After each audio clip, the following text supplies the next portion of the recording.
Hello student, आज मैं आपको कक्षा 8 विज्ञान के पहले चैप्टर फसल उत्पादन एवं प्रबंध के बारे में बताऊंगी, समझाऊंगी। जैसा कि मैंने पार्ट फर्स्ट में बताया था कि मनुष्य जो है वो अपने भोजन के लिए पौधों पर निर्भर करता है, तो इतनी बड़ी आबादी को खिलाने के लिए हमें ज़्यादा से ज़्यादा फसल लगाने की ज़रूरत है और फसल लगाने में अच्छा प्रबंधन करने की ज़रूरत है ताकि हमें अच्छी फसल प्राप्त हो सके।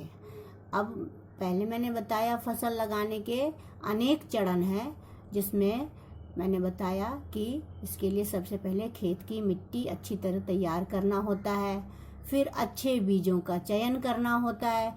जब बीज अच्छी तरह से लगा दिए तो फिर उर्वरक देना होता है और उसके बाद सिंचाई करनी होती है। अब हम समझेंगे, जब हमने सब कुछ कर दिया तो पौधे उगाए हैं, तो उनके साथ साथ कुछ अवांछित पौधे भी फसल के साथ आ जाते हैं जिसकी जरूरत नहीं है, उनको कहते हैं हम खरपतवार। खेत में कई अन्य अवांछित पौधे प्राकृतिक रूप से फसल के साथ उग जाते हैं। इन अवांछित पौधों को खरपतवार कहते हैं। अब इनको हटाने की जरूरत होती है। हटाने की क्रिया को हम बोलते हैं निराई। निराई करना क्यों जरूरी है, खरपतवार हटाना क्यों जरूरी है? क्योंकि जो पोषक तत्व हमारी फसलों को मिलने वाली थी, जो जगह हमारी फसलों को मिलने वाली थी, वो खरपतवार ले लेते हैं। जो हम फसलों के लिए सिंचाई करते हैं वो पानी खरपतवार ले लेते हैं। जो हम खाद उर्वरक डालते हैं वो खरपतवार ले लेते हैं और इस तरह से हमारी फसलों का नुकसान हो जाता है। तो इसके अलावा क्या होता है, कटाई में भी खरपतवार बाधा डालती हैं और कई बार विषैले घास या इस तरह के पौधे लग जाते हैं, तो इनको हटाना अत्यंत आवश्यक है। खरपतवार हटाने को निराई कहते हैं। अब खरपतवार कैसे हटाया जाए? निराई का काम जो है वो कई जगह हाथ से किया जाता है और कई जगह खुरपी से किया जाता है। आपने देखा होगा खेतों में मजदूर लगे रहते हैं, खुरपी से सारे अनवांटेड प्लांट्स जो हैं, अवांछित पौधे हैं, उनको हटा देते हैं। और इसके अलावा कुछ ऐसे रसायन हैं जो खरपतवार नाशी जिनको कहते हैं, इनका उपयोग भी किया जाता है, जैसे कि 2,4-D। ये खरपतवार नाशी है। खेतों में इसका छिड़काव किया जाता है, जिससे क्या होता है, हमारी फसलों को कोई नुकसान नहीं पहुंचता, लेकिन जो अवांछित पौधे हैं, जो खरपतवार हैं, वो मर जाते हैं, हट जाते हैं। और इसका आपने देखा होगा फुहारे की तरह से इसका पूरे पौधे पर छिड़काव किया जाता है। देखिए यहाँ चित्र, देखिए आपको चित्र दिख रहा होगा खरपतवार का नाशी का किस तरह से फसल के ऊपर छिड़काव किया जाता है। दूसरी बात इसमें यह दिया है कि क्या खरपतवार नाशी का प्रभाव छिड़कने वाले व्यक्ति पर भी पड़ता है? हाँ, पड़ सकता है, क्योंकि ये जहरीले किस्म के होते हैं, तो इनका जो प्रयोग जब करते हैं तो अपने मुंह और नाक को कपड़े से ढक लेते हैं, ढक लेना चाहिए। दूसरी बात, कब करना चाहिए इसका छिड़काव?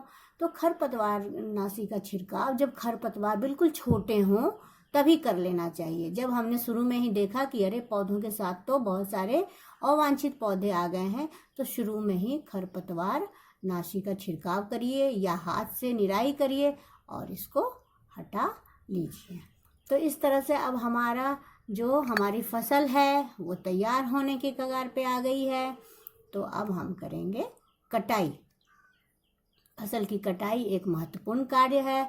फसल पक जाने के बाद उसको काटना ही कटाई कहलाती है। कटाई के दौरान कैसे करते हैं? या तो पौधों को खींचकर उखाड़ते हैं अथवा उसको जमीन के पास से काट लेते हैं। एक अनाज को पकने में हमने फसल लगाई और वो जब तक पका उसमें 3 से 4 महीने का समय लगता है। हमारे देश में ज़्यादातर फसल कटाई के लिए दरांती का इस्तेमाल करते हैं। आप देख सकते हैं ये दरांती है, हाथ से दरांती का इस्तेमाल करते हैं।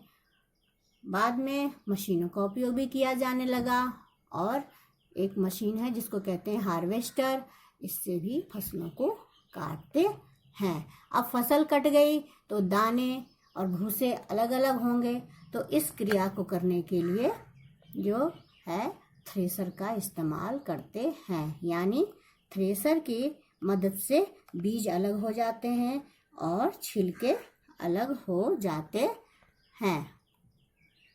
ये चित्र देखिए, ये है। कई बार क्या होता है, विनोइंग का काम भी करते हैं, गांव में हमने देखा है। फटकने का काम करते हैं जिससे भूसी अलग हो जाती है और बीज अलग हो जाता है। ये मशीन देखिए, विनोइंग की मशीन है जिससे बीज एक तरफ गिरता है और भूसे जो हैं, बेकार चीज़ें हैं, जो अलग दूसरी तरफ गिरते हैं। इस तरह की क्रिया। अब इसमें एक चीज़ दी हुई है, कटाई पर्व। आपने सुना होगा, अपने देश में भी बहुत सारे त्यौहार जो हैं वो कटाई के बाद करते हैं, क्योंकि किसानों की मेहनत रंग लाती हैं। जो उन्होंने बीज बोने से लेकर काम शुरू किया था, मिट्टी बनाने से, बीज बोने से, वो काम ख़त्म होने को आता है, उनकी फसलें तैयार हो जाती हैं, तो वो बहुत खुशी से कटाई का त्यौहार मनाते हैं। जैसे कि देखिए, इसमें लिखा है पोंगल, वैसाखी, होली, बिहू, मकर संक्रांति। ये सारे जो त्यौहार हैं वो कटाई के बाद के त्यौहार हैं, क्योंकि कटाई होने के बाद किसान बहुत खुश होते हैं कि उनकी मेहनत रंग लाई। अब कटाई के बाद है भंडारण। बहुत इम्पोर्टेंट चीज़ है कि भाई फसल तैयार तो हो गई, लेकिन अगर उसको सही ढंग से नहीं रखा जाएगा तो सारी मेहनत बेकार चली जाएगी। इसीलिए अगर फसल के दानों को अधिक समय तक रखना है तो उन्हें नमी, कीट, चूहों, सूक्ष्म जीवियों से बचाना होगा। इसके लिए क्या करते हैं, फसल के दानों को धूप में अच्छी तरह से सुखा लेते हैं, और धूप में सुखाने के बाद क्या होता है, उनकी नमी खत्म हो जाती है, और नमी खत्म होने के कारण ये अनाज सुरक्षित हो जाते हैं। अब अनाज का भंडारण करने के लिए जूट के बोरे जो हैं उसमें भर दिया जाता है उनको, या बड़े बड़े धातु के पात्र होते हैं, बीन्स कहते हैं उनको, तो उनमें भी भर दिया जाता है, भरकर सुरक्षित रख लिया जाता है। अब कहीं कहीं पर बड़े पैमाने पर अगर भंडारण करना है तो साइलों का इस्तेमाल होता है, या भंडार गृह में उनको रख लिया जाता है। चित्र देखिए, ये सारे अनाज के भंडारण किए हुए हैं, इनको बोलते हैं साइलो। इसके बाद है, अब भंडारण में अनाज के साथ नीम की सूखी पत्तियां रख दी जाती हैं। हमने अपने घरों में भी देखा है, आपके घरों में भी मम्मी ये काम करती होंगी। तो नीम की सूखी पत्तियां रखने से उसमें अनाज में कीड़े मकोड़े नहीं लगते हैं और अनाज काफ़ी समय तक बिल्कुल सही अवस्था में रहता है, प्रयोग के लायक रहता है। तो इस तरह से यहाँ देखिए भंडारण गृह में किस तरह से ये बोरे में किस तरह से भरा हुआ है अनाज, देखिए भंडारित है। अब है इसके अलावा पशुपालन के बारे में थोड़ी सी जानकारी यहाँ दी गई है कि पौधों से तो भोजन मिलता ही है, जंतुओं से भी भोजन मिलता है। कई तरह के जंतु हैं जिन पर हम भोजन के लिए निर्भर करते हैं। जंतुओं से हमें दूध, मांस, अंडा इत्यादि मिलता है। तो जब हम पशुओं को घरों में अथवा फार्म पर पालते हैं और उनसे ये सारी चीज़ें प्राप्त करते हैं, उनका इस्तेमाल करते हैं, तो पशुपालन इसको कहा जाता है। पशुओं को पालना पशुपालन कहलाता है। अब इसमें थोड़ी सी जानकारी दी गई कि मछली स्वास्थ्य के लिए अच्छा आहार है। इससे हमें कॉड लिवर तेल मिलता है जिसमें विटामिन डी अधिक मात्रा में पाया जाता है। अब इस पर हम थोड़ा सा कर लें, आपने क्या सीखा, इसको थोड़ा सा छोटा करके हम समझते हैं कि जितनी बढ़ती हुई जनसंख्या है तो उसको भोजन देने के लिए हमें फसल उगाने की ज़रूरत है, और फसल भी अच्छे तरीके से, नए नए तरीके से उगाने की ज़रूरत है। दूसरा है, किसी स्थान पर एक ही तरह के पौधे जब बड़ी संख्या में लगाए जाते हैं तो उसको फसल कहते हैं। फसल को हम ऋतु के आधार पर 2 भागों में बांटते हैं, रबी फसल और खरीफ फसल। अब है जुताई करके मिट्टी तैयार करते हैं, समतल करते हैं, हल्की करते हैं। इसके लिए हल का इस्तेमाल करते हैं, पाटल का इस्तेमाल करते हैं और मिट्टी फसल उगाने के लिए तैयार हो जाती है। अब है अच्छे किस्म की बीजों का चयन करते हैं और उचित गहराई पर और उचित दूरी रख करके उसको बीजों को हम मिट्टी में डालते हैं। इसके लिए हाथ का इस्तेमाल कर सकते हैं या सीड ड्रिल की सहायता से भी बुआई की जाती है। अब है मिट्टी में पोषक तत्व को समय समय पर देने के लिए खाद का इस्तेमाल करते हैं और उर्वरक का इस्तेमाल करते हैं।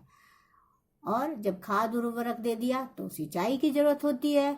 थोड़े थोड़े समय अंतराल पर फसल को जल देना चाहिए, ज़्यादा भी नहीं देना चाहिए, अति सिंचाई भी नहीं और सूखा भी नहीं होना चाहिए, नहीं तो हमारे फसल का उत्पादन नहीं होगा, खराब हो जाएंगी फसल।